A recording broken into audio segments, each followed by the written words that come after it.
नमस्कार, मैं बबीता गौड़ इस समय मौजूद हूँ हिसार के डिप्टी मेयर अनिल माने जी के साथ। बातचीत कर लेंगे मेयर इलेक्शन की चर्चाओं को लेकर, जो एक माहौल बना हुआ है उसको लेकर के। तो मेयर साहब नमस्कार। नमस्कार जी। और आपके चैनल के माध्यम से T20 के दर्शकों को, फॉलोवर्स को भी मैं धन्यवाद करता हूं और आपको बधाई देता हूं अपना न्यूज़ चैनल दोबारा सुचारू करने के लिए। और आपके चैनल से माध्यम से आप हिसार नगर निगम की, हिसार विधानसभा की और ज़िले की समस्याएं लोगों की जो हमारे पास पहुंचती है, हम अधिकारियों के पास पहुंचाते हैं, जिसका आपके माध्यम से आने के बाद या मीडिया के माध्यम के आने के बाद थोड़ा और गति से कार्य हो जाता है। तो मैं आपके चैनल के माध्यम से सभी जनता का नमस्कार करता हूं और उनका धन्यवाद करता हूं और आपका भी धन्यवाद करता हूं। बात कर लेंगे मेयर के इलेक्शन की, जी हाँ, बहुत ज़्यादा चर्चाओं में है, तो बात कर लेंगे। सर, क्या संभावनाएं हैं कि जो मेयर का इलेक्शन है कब तक हो सकता है? मेयर का चुनाव कल ही हमारे आदरणीय प्रदेश अध्यक्ष श्री मोहनलाल बडोली जी हिसार जिले की बैठक लेकर गए हैं। जो भारतीय जनता पार्टी का सदस्य अभियान पूरे प्रदेश में चल रहा है, जो 30 तक चलेगा और पार्टी के छोटे से कार्यकर्ता से लेकर ज्येष्ठ बड़े कार्यकर्ता तक, नेताओं तक, सभी को एक टारगेट देकर गए कि पूरे हिसार जिले से 4 लाख सदस्य बनाकर भारतीय जनता पार्टी, जो विश्व की सबसे बड़ी पार्टी है, उसका रिन्यूअल प्रोग्राम होता है। हर 6 साल के बाद हर कार्यकर्ता दोबारा भारतीय जनता पार्टी का सदस्य बनता है। और आदरणीय अध्यक्ष जी ने कि चुनाव कभी भी हो सकते हैं और जल्दी हो सकते हैं नगर निगम के चुनाव, क्योंकि हमारे चुनाव 8 जनवरी 2024 को इनका कार्यकाल हमारा पूरा हो गया था और आज 10 महीने से कार्यकाल ड्यू चल रहा है, क्योंकि पहले लोकसभा के चुनाव आगे, फिर विधानसभा के आगे। क्या अब लगता है कि जल्दी चुनाव, हमारे नगर निगम के चुनाव, हिसार की ट्रिपल इंजन की लोकल सरकार का चुनाव भी जल्दी होने जा रहा है।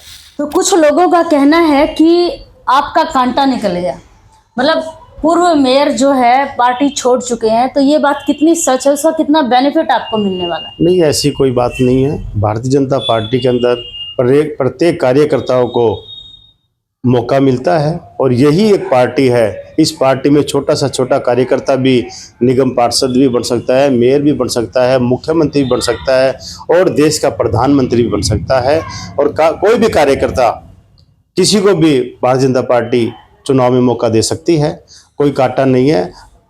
मेयर साहब भी पार्टी में आए थे और पार्टी ने मौका दिया। फिर चलो, हर आदमी की अपनी इच्छाएं होती है, महत्वाकांक्षाएं होती है, उनकी थोड़ी ज़्यादा थी, अपने यहाँ मेयर बने, पार्टी का लाभ उठाया और अपने चुनाव में चल गए। चलो, उनकी जो इच्छा थी और लोगों ने उनको उनकी इच्छा थी और लोगों ने अपनी इच्छा बताई। और पार्टी के जो 2-3 लोगों ने पार्टी के खिलाफ जाकर चुनाव लड़ा, लोगों ने उनको एहसास दिला दिया कि भाई पार्टी के बिना, संगठन के बिना कुछ नहीं है, आदमी कुछ नहीं है, पार्टी संगठन सबसे बड़ा है। तो क्या ऐसा भी है कि पार्टी के भगोड़े नेता अगर हाथ जोड़कर दोबारा पार्टी में आना चाहेंगे तो उनके लिए जगह है? अभी आदरणीय प्रदेश अध्यक्ष जी आए थे और उन्होंने अभी कहा है कि केंद्रीय नेतृत्व ने मीटिंग करके यह कहा है कि अभी किसी भी पार्टी से जो बाहर गया है या कोई पार्टी में उसने चुनाव में, लोकसभा हो, विधानसभा में पार्टी के खिलाफ काम किया है, उनको अभी पार्टी में नहीं लेना है। उनको एहसास होना चाहिए कि भी हमने गलती की है।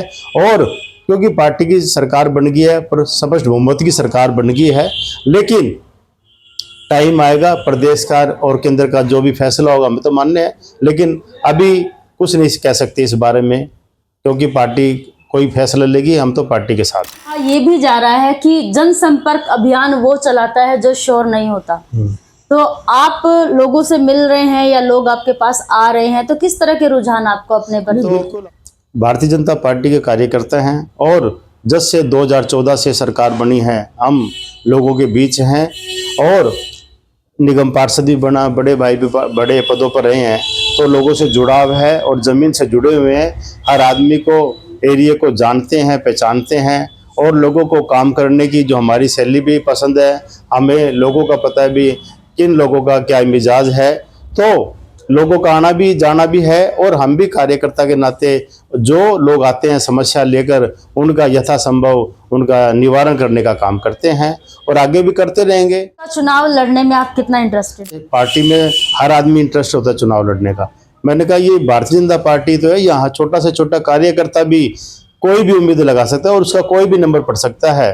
तो अगर पार्टी ने, संगठन ने मौका दिया तो जरूर चुनाव लड़ेंगे। नहीं, किसी भी कार्यकर्ता को कमल का फूल दिया, हम उसकी डट कर उसका मदद करेंगे और भारतीय जनता पार्टी का कमल खिलाने का काम करेंगे। लग रहा है कि जिस तरह विधानसभा चुनाव में एक तरह से त्रिकोणीय मामला हो गया था, वैसे ही आप भी अपने इस कंपटीशन को टफ देख रहे हैं, या फिर जनता का इलेक्शन मान रहे हैं, या फिर अपनी एक प्रतिभावी छवि मान रहे हैं, या कितने आश्वस्त हैं अपनी टिकट?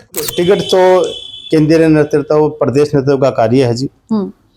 यहाँ किसी की भी टिकट पक्की नहीं है। बड़े बड़े लोग आए, वो भी खाली हाथ चले गए और ऐसा भी है लोग सुबह पार्टी में आते हैं और शाम को टिकट भी मिल जाती है।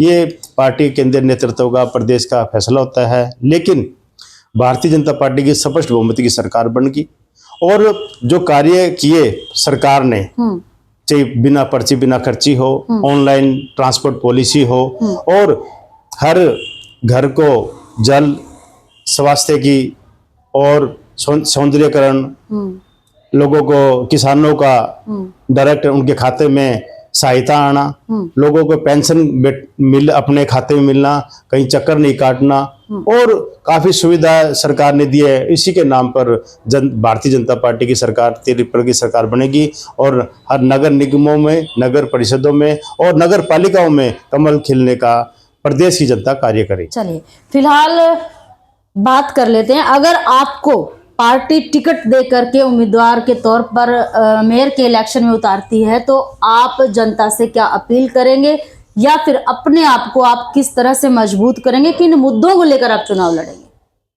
सबसे पहले हम सीवरेज की जो समस्याएं हैं, क्योंकि ये समस्या कोई आज की समस्या नहीं है, ये 50 साल की, 40 साल की समस्याएं हैं। 8-10 पॉइंट है शहर के जहाँ ये ज़्यादा काफ़ी दिक्कत है। 3-4 पॉइंटों पर तो काम हो चुका है और हमें लगता है कि अब हमारी सरकार बनी है और कैबिनेट मिनिस्टर रणबीर गंगवा जी जिले का ज़्यादा काम करेंगे, प्रदेश का तो करेंगे, जिले का काम करेगा, हमारा उन पे हक है। तो हम इस योजना में हम काफ़ी जो सीवरेज की समस्या उनको दूर करने का काम करेंगे। प्रदेश की जनता का मैं अपील करना चाहता हूं कि भी नगर निगम में कमल खिलाए, ट्रिपल इंजन की सरकार बनाए कि हम आपके सहयोग से और भारतीय जनता पार्टी के प्रदेश नेतृत्व से, आदरणीय कैबिनेट मिनिस्टर के सहयोग से, हिसार की विधायिका के सहयोग से, हमारे पूर्व कैबिनेट मंत्री डॉक्टर कमल गुप्ता जी के सहयोग से हम सब मिलकर यहाँ हिसार नगर निगम में विकास कराएं और जो कार्य अधूरे हो रहे हैं, जो चल रहे हैं, उनको पूरा करने का काम करें। धन्यवाद। जय हिंद, जय भारत। ये थे डिप्टी मेयर हिसार नगर निगम से। और फिलहाल विधानसभा के बाद मेयर इलेक्शन कभी भी डेट जो है आ सकती है, फाइनल हो सकती है, और इंटरेस्टेड है इलेक्शन लड़ने में। अब देखना ये है कि जनता का क्या रुझान रहता है, जनता किस तरह से जो है वोटिंग करने वाली है, किस तरह से अपना माइंड सेट करके वोट करेगी। फिलहाल अनुरोध यही है कि अपना भावी उम्मीदवार अपने वोट से चुने, अपने मत से चुने, अपने दिल से चुने, अपने दिमाग से चुने। तो देखते रहिएगा T20 न्यूज समक्ष हरियाणा, लेटेस्ट और एक्सक्लूसिव रिपोर्ट। धन्यवाद।